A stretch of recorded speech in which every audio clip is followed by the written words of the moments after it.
Former Democratic independent senator, vice presidential candidate in the Democratic ticket. He is joining with some very powerful Republicans, including Lindsey Graham and John McCain.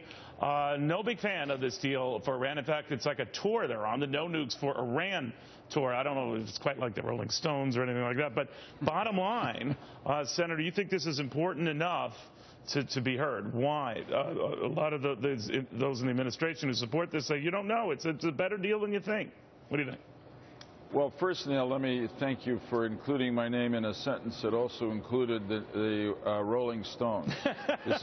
That's my age reference. There are a lot of young people here who had no idea what I was talking about. Yeah. All right. First time in my life that's happened. So, look, this is I thought back to my 24 years in the Senate.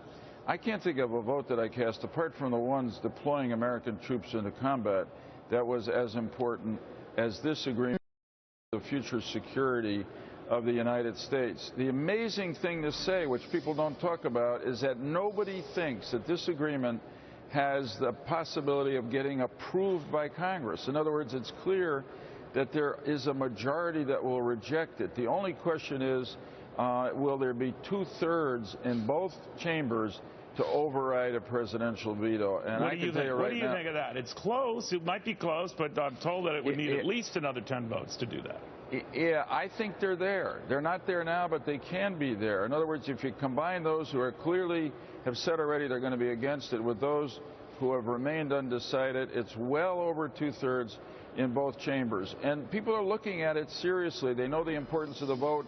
They know that they voted for sanctions, Congress, over the years, against Republican and Democratic presidents, strong bipartisan majorities, for a single reason, that economic sanctions on Iran would only come off if Iran's nuclear weapons program ended.